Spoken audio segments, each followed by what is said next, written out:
السلام علیکم۔ آج میں سوچ رہا تھا کہ یار ہم اور کچھ بھی اگر نہیں کر سکتے نا تو کم از کم غزہ کے لوگوں کے لیے آواز تو اٹھا سکتے ہیں۔ ہمیں آواز اٹھانی بھی چاہیے، ان کے ساتھ بڑی زیادتی اور بڑا ظلم ہو رہا ہے، بے گناہ اسرائیل بے گناہ غزہ کے لوگوں کو شہید کر رہا ہے۔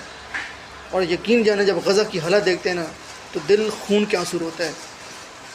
ہم بے بس لوگ ہیں یار، ہم کچھ نہیں کر سکتے، لیکن کم از کم ہم ان کے لیے آواز تو اٹھا سکتے ہیں نا کہ ان کے ساتھ جو اسرائیل زیادتی کر رہا ہے، جو ظلم کر رہا ہے، اس کے خلاف آواز تو اٹھائیں نا۔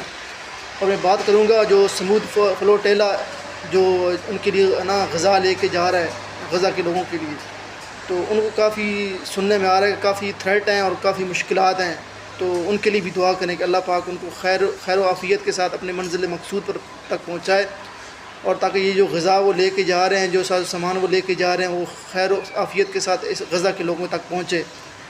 اور ان کی زندگی کے لیے بھی دعا کریں کہ اللہ پاک ان کے لیے آسانیاں پیدا کرے اور غزہ کے لوگوں کے لیے بھی آسانیاں پیدا کرے، اور اسرائیل کے ظلم و برویت سے ان کو نجات دے۔ اسرائیل بڑے ظلم کی انتہا کر رہا ہے، اور دعا کرتے ہیں کہ اللہ پاک اسرائیل کو نصب و نابود کرے۔ اسرائیل نے ظلم کی انتہا کی ہوئی ہے، تو آپ لوگ بھی میری اس آواز میں شامل ہوں۔ کم از کم اور کچھ نہیں کر سکتے، آواز تو بلند کر سکتے ہیں نا، آواز تو اٹھائیں نا۔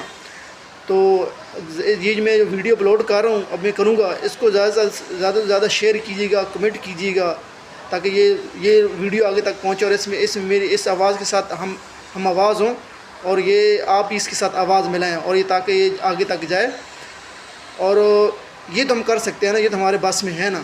اگر اور کچھ نہیں کر سکتے کم از کم آواز اٹھانا ہے، آپ یا میرے نا آواز کے ساتھ ہم آواز ہوں۔ اللہ پاک آپ کے لیے بھی آسانیاں پیدا کرے، اور آپ کے لیے ہر قسم کی مشکلات سے آپ کو محفوظ رکھے۔ اللہ ہم سب کا حامی و ناصر ہو، آمین۔